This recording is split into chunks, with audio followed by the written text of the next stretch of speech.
मग ते बरोबर साखरपुडाच नव्हता करायला नाही का नाही. नाही तर काय, काय करायचं साखरपुडा मग बिनकामी. काही गरजच नव्हती ना.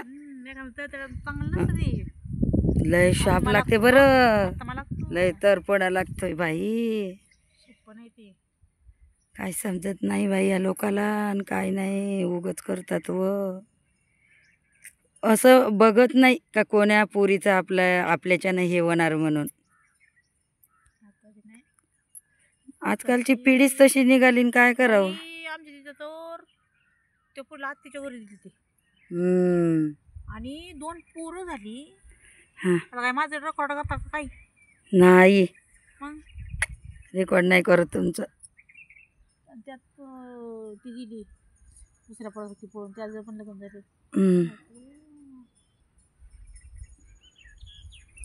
जाऊ द्या, आपल्या पोरीचं चांगलं झालं बाई, जा तिकडं. मग काय रे, हां, शुभांगीचंही मस्त झालं तुमच्या, आणि माझ्या राणीचं पण छान झालं, आणि चांगल्याचं चांगलंच. मी म्हणलं सुद्धा 18 वय लागले पुरीला करून टाकणार मी लग्न. हो म्हणत होत्या की. नाही का तुम्हाला सुद्धा मी माझी गोट्याच्या मी म्हणायची नाही, पूर्वी वयात आली नाही मी 18 लागली करणार लग्न. गोट्याच्या म्हणायची एवढं लवकर हां, तुझ्यासारखी म्हणा 40 वर्षाची पोरगी झाली तरी पण काही लग्न केलं नाही, बसली ना कुवारी होऊन, आणि मरूनही गेली.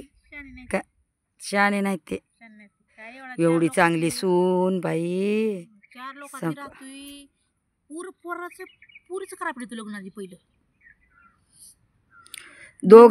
पोराच्या याच्या आधी करायचं होतं तिचं लग्न. कसं आजकाल पुरी आगाव असतील, आपल्या पण पुरी आगाव त्या पटवून घेत नसते त्या काय.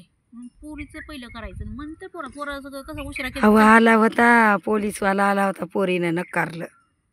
काय नको, पोलीस बायका पण नसते सुखी त्याची. शेती पाहिजेत म्हणे, नोकरीच नाही पाहिजे, शेती पाहिजेत. नाही शेतीचा सवाल नाही, त्याची बायका बरोबर सुखी राहत नाही. माझ्या